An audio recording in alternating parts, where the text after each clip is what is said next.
All right, so it is 12 noon. So we are going to go ahead and get started. Thank you all for joining us for our second Brown Bag Seminar series. So today we will be discussing navigating field and clinical experiences in virtual schools. And we have a panel of students from different programs in school representing today, and they will be talking about just what their professional practice and field experiences look like during post-COVID in the virtual school setting. So we have Miss Jamila Hawkins, we have Mr. Dion Brooks, and we also have Mr. Kevin Minyard. So they will be speaking to us today about their experiences. And as Dr. DeCure stated, my name is Dr. Claudia Calder. I am a assistant professor in the Counselor Education Department, and I will be serving as the moderator for today's discussion. So panelists, tell us a little bit about yourself. So share your name, your program, classification, and hometown, and we will start the conversation there so that everyone can just get to know a little bit about you.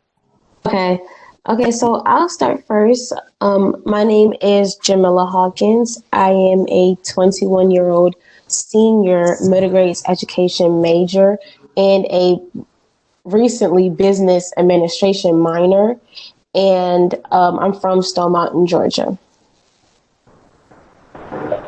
I'll go second. Can everybody hear me? All right.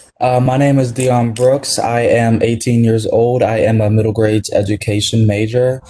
I am originally from Pennsylvania, but I moved to Georgia, Madison, Georgia, about 3 years ago. Okay. So we're just going to keep the conversation going. And once Kevin comes back, then we will have him introduce. All right, so Jamila and Dion, share a little bit with us about what do you think the purpose of field and clinical experience in educator preparation is. Sorry. I think that having a field experience is important when you're preparing to go into the education career, because it's important for you to see how it's going to be before you actually dive in. And it can help you develop mentors, teacher mentors, and build relationships and connections with not just the teachers in the school, but also the administrators and the principals. So it's really good exposure for a student to be in those type of environments to actually know if this is something that they may be ready for, if this is something that they're prepared for, or if this is even their field that they would like to continue in. Yeah, going along with what Jamila said, it's good just to get your mentors and everything, and especially with working with what type of education you want to go into, like early childhood, middle grades, and then secondary. It's best to know if you even want to work with elementary kids or middle schoolers. So that's another reason why it's good to have these field experiences. Yeah, and just to kind of, sorry. I'm thinking I have a delay. I was just going to say that actually happened with me when I first came into the education field. I started off as an early childhood major, and then I realized that wasn't best suited for me. And so that's when I was able to observe with the older kids, the middle schoolers. And then I realized that was something that really, captivated me, and it allowed me to be able to understand and adjust to this is the type of group of students that I feel best, with teaching. Yes. Like the importance or the purpose of that experience, based on what you all are saying, is to, one, get an idea of whether this is the field that you want to be in, get that practical experience, make those connections, find yourself mentors to prepare you for when you actually get in the field? Yes. And I'm just going to check one more time to see if Mr. Minyard is back with us. All right. So, what has your experience completing your field experience look like in this post-COVID era? So, this year of your field experience, what has that been like for you? It's definitely different than how it was before, obviously, because, we're in a pandemic, but it's different as in how we interact, well, how I interact with the students. It's more about the virtual learning experience for these students this year is not that much engaging to me as how it was before, where it's easier to group students together in stations or centers where they can, collaborate and work on something. And then you as a teacher or a teacher student can come around and, talk with them, help them break down the subject. It doesn't look like that anymore. It's more about us being, virtual, like how we are now through a WebEx or a Zoom call, or I think they use Google Meets. It's more of that setting where you want to you want to help them, but you can, but it's just from a distance. And I personally believe that kids love the one-on-one interactions and working with their peers and, collaborating, because that's what kids are used to. And so it's definitely different. It's an adjustment. But I do believe that with having the right mindset as a teacher, you can still be personal for each student as well as social distance. And for me, it's definitely been different as well. Before COVID, I was actually able to engage with the students and everything, but now with COVID, my teachers actually had us do, we had to watch a video of actually an in-person class, but it was only videos. We weren't doing virtual. So that was kind of like my experience as a freshman so far. It's been very different.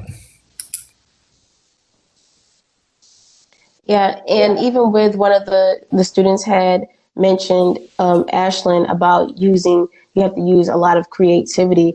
I do believe that this virtual world that we're in, especially involving teaching, you have to be more creative. You have to put a lot of work into your lesson planning and a lot of planning that goes into building a lesson. Whereas, before you probably, could put a lesson together and get by because you probably, going through as you teach. But with the virtual setting, it involves a lot of planning, a lot of creativity, because students, especially middle school, well, any type of student, even, collegiate students, our focus, we can't focus for that long. And so you want to make sure that you're able to meet the students where they're at, even in a virtual setting, which is so much harder because you're not literally in their face, person to person.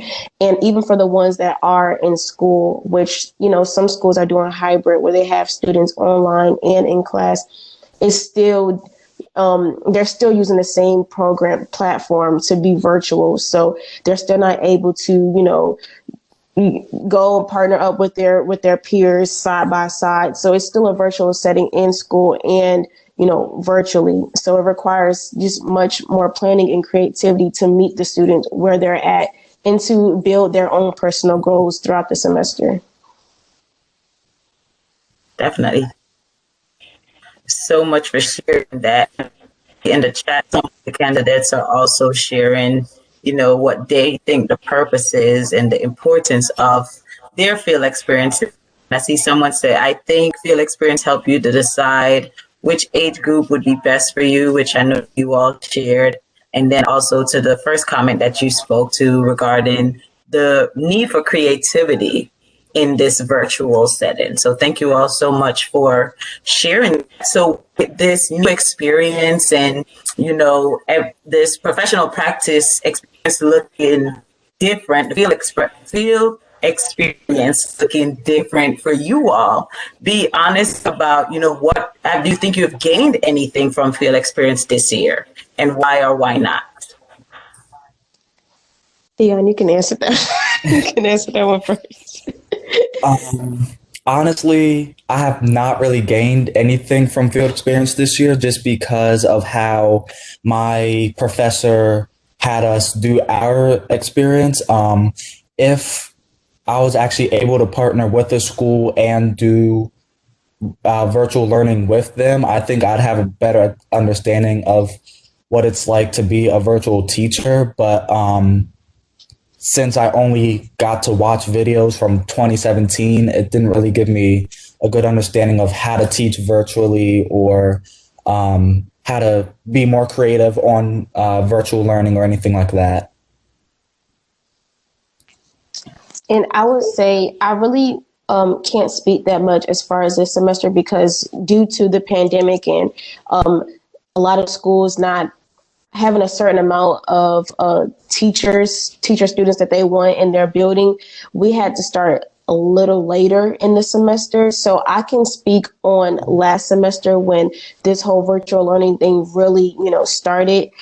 It was different, and I wouldn't say that I've learned a whole lot as I did before when we were face to face.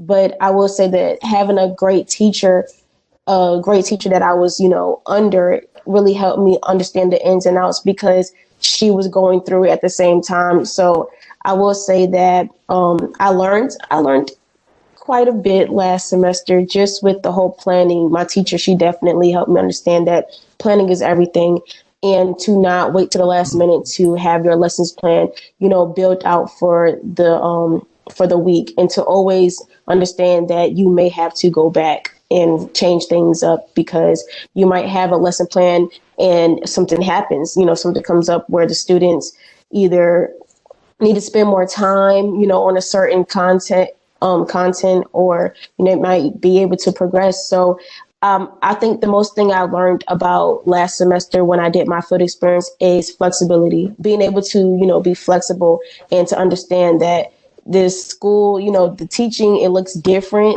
but you have to adjust, depending on the needs of your students. Yeah, definitely. So it seems like the experience vary based on your classification as well. And, I see in the chat, someone said, I've gained a lot from field experience. It has made me connect to my students on another level. I also learned how to navigate the virtual world, what I will be up against once I graduate, right? Because this is that real life experience based on what's going on in education today. So I definitely like the perspective that you all are sharing.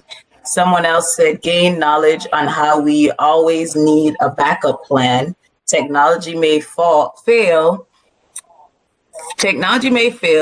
but you need to have something on the lesson to incorporate if technology does fail. So that kind of goes back to that flexibility that you were talking about as well, Jamila. And Dr. Pogue says foundations, which is 2110, 2120, 2130 students are not allowed in schools. This is not your instructor's individual decision. So she's providing some clarification regarding, what it might look like based on your classification. Your field experience might look different. So thank you, Dr. Pogue, for that. Hello. Hey, Kevin. Hey, Dr. Kat, I'm on the phone, obviously. Okay, thank you. All right, so quickly, we'll just ask you to tell us your name, program, classification, and hometown, and then we will just have you jump in the discussion based on the last question that we just asked. Then I'll give you a chance to answer the other two as well. Yes, ma'am. Name is Kevin Menard, hometown, Chicago Heights, Illinois. It's my last intern session period, and I am in the certification for school counseling program. Thank you. So I guess we can start with you just telling us about what your professional practice experience has looked like in this post-COVID era. The practicum you mentioned, ma'am, you're going in and out a little. Yeah, what has your internship experience been like with COVID?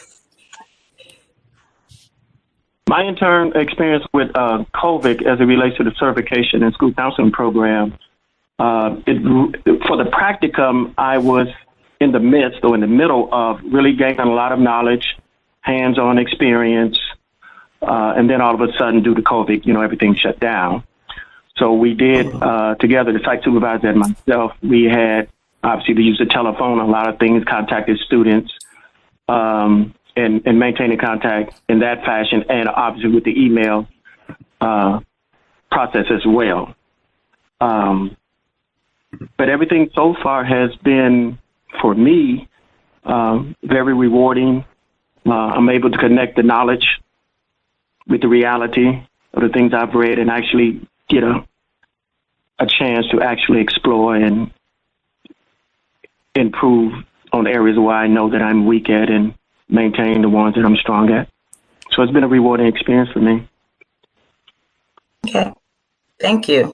So you did kind of answer which was, have you gained anything from your field experience this year? And it sounds like for you, it's more so connecting those theory and practice within that practicum and internship experience. Yes, ma'am. And also gaining the knowledge from the site supervisor, I went in with the mindset of what am I expecting to learn from my site supervisor? And so from there, I had a series of questions and also concerns about how I'm going to receive the knowledge. One individual, it appears as though they were holding the information hostage. I did not do any. I did not have a chance to have any hands-on. My questions were not answered. They had obviously their own duties to perform and fulfill, which prevented me from receiving enough of time throughout the day to learn what it is that I was there to learn. So that experience was very short-sighted, and I didn't gain anything but hours, but no experience and no knowledge. Yeah. For sharing that. So that we're having some dialogue in the chat as well. Dr. Goodqueer says, yes, Jamila, the new arrangement may not be due to the professor, but limitations from partner schools. Dr. Pogue, in reference to the video, you should be able to glean important information from the videos if you choose to watch them critically using observation instrument. The student says technology is a huge component. If you are not you become it very soon, or you will struggle. Y'all can tell that I'm blind. I don't know how to make this chat bigger. Also, is great on Google Classroom, so they're also providing different resources that you can utilize in this virtual space as well. So far, field experience has been so insightful. I do have the privilege of being able to be in person with cooperating teachers, and my teacher is amazing. She provides me with open materials. So it seems like everyone is having different experiences based on whether their school is face-to-face, virtual, where they are as it relates to their classification. So with that, I guess, let us know, how field experience and professional practice can be a better experience for you, considering the context of COVID for learning.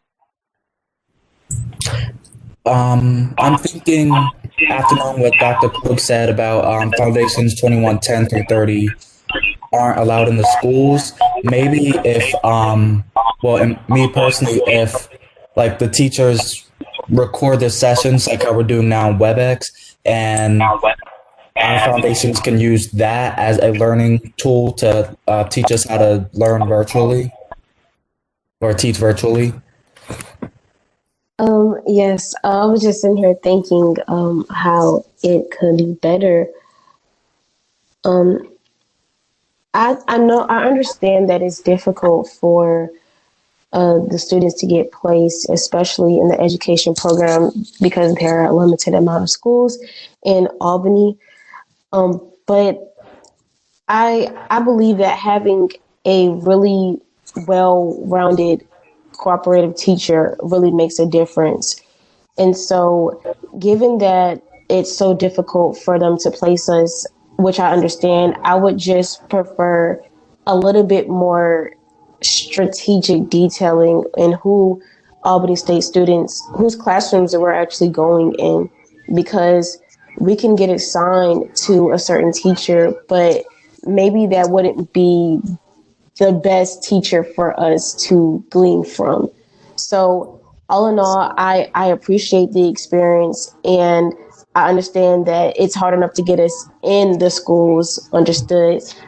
But I just want that to be, more focused on, because last semester I had a really good teacher as far as experience. She's been there for a long time, but sometimes experience doesn't, equate to quality teaching. So that's just one thing that I would suggest. Thank you. Yeah, I agree with Jamila when she says experience doesn't really mean quality. You could be a very experienced teacher, but not know exactly what you are teaching. Um, so that she makes a really good point when she says that. And I see some other school counseling student candidates so that practicum is hard to get long-term clients. Going 1 day a week makes that tough. I wish practicum would learning and observing, and internship was more application based. I agree with everyone. Kelly. However, my experience, I try to learn as much as I can because it is a learning environment, and people have different methods and different strategies and etc. It's more than one way to skin a cat. So any information I can get from anyone I am learning from helps me, because what I can use, I'll use. What I don't, I won't. But it's all gaining knowledge, and that's the way I approach it. All right, I see some other comments. Kelly, it is difficult for me to allot 30 minutes a week for one long-term student/client. During the practicum, I had to stop the meeting with one because she had to be quarantined and didn't have internet access at home. So definitely a lot of what you all are sharing really alludes to both sides of what the pandemic is, showing with the disparities that a lot of students might not have access to internet. They might not, you all have to be creative, yes, but it also places limitation on you all when it comes to accruing your hours and what that looks like, right? So there has been a lot of changes, a lot of things that the pandemic has definitely highlighted for us. I see someone else agrees when it comes to the internet, saying that internet issues are a big problem. The hotspots provided by school do not service them well at home. So there seems to be a lot of barriers, regardless of the program that you're in, and regardless of your classification, whether you're an undergraduate student just beginning, whether you're a senior or you're a graduate student. So it seems like you all are faced with some of the same difficulties as it relates to navigating this professional practice and field experience.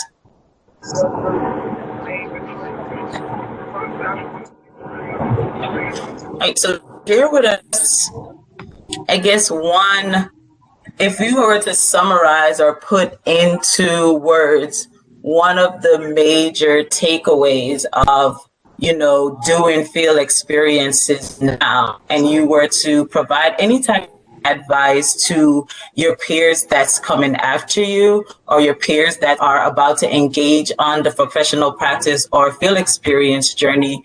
What advice would you share with them about navigating clinical experiences during these times? Mine would be, can you hear me? Hello? Yes. You can. Okay, mine would be exposure. Make sure, try to ensure that you get exposed to as much of the different things that it involved in school counseling. I'm a school counseling person, so as much tasks that are associated with the school counseling program, try as best as you can to be exposed to as much of that as possible, which will allow you to connect the dots from the knowledge to the actual reality of the field, which is what I'm currently getting. So my current internship is very good for me because I'm getting exposed and I'm also having a hands-on experience. And also, don't be afraid to ask questions. To get involved, not necessarily taking over, but stress your weaknesses that you would like to strengthen with your site supervisor, and it has worked for me.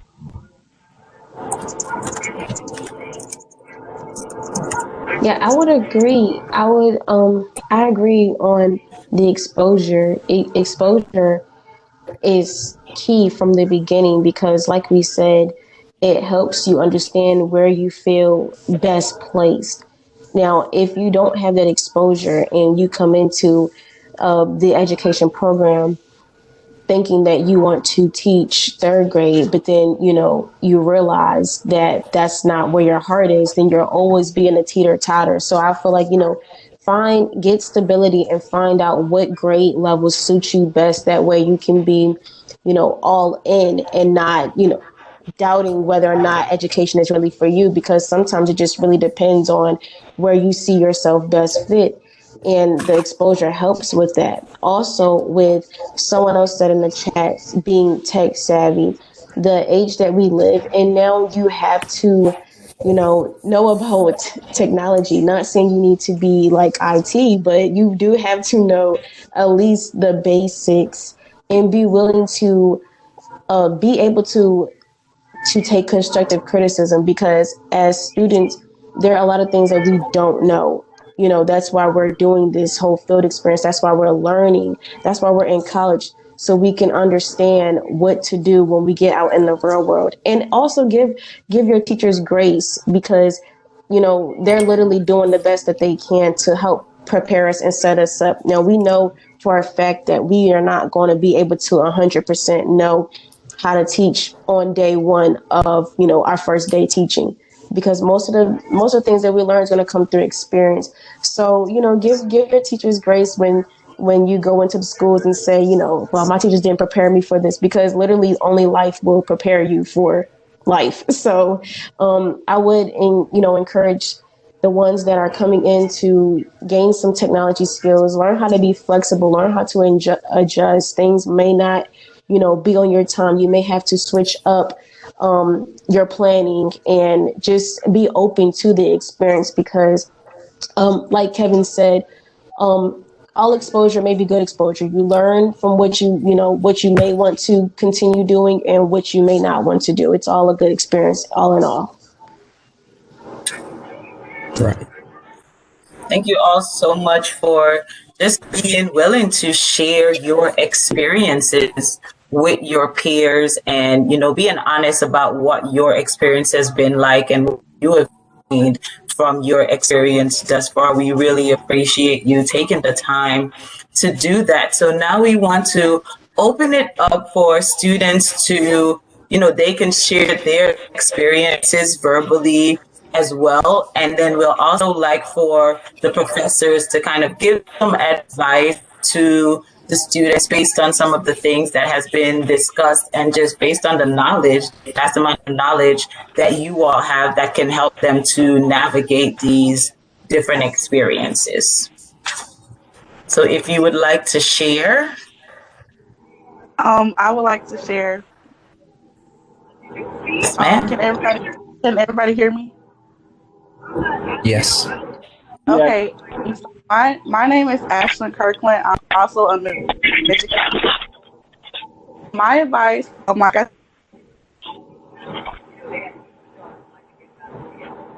because I didn't think I would like fourth and fifth grade because I always said I like older kids, working with older children. But being in this program during this duration, I actually, became I love the fourth and fifth graders. I would actually consider teaching those students. That's why I said come in with the open mind, be flexible.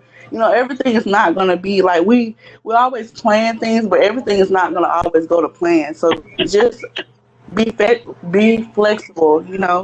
That's the best advice I could give you. Thank you. I agree with her a lot. When I first came to Albany State, I wanted to be a early childhood education major, and after speaking to Dr. DeQueer about it, I found out that I don't want to do middle grades as much, but I still want to stay with the elementary. So that's why I'm doing middle grades education, so I can still get that fourth and fifth grade elementary experience. Are there any other students that want to share their experiences, or any faculty member who wants to give some advice to these students?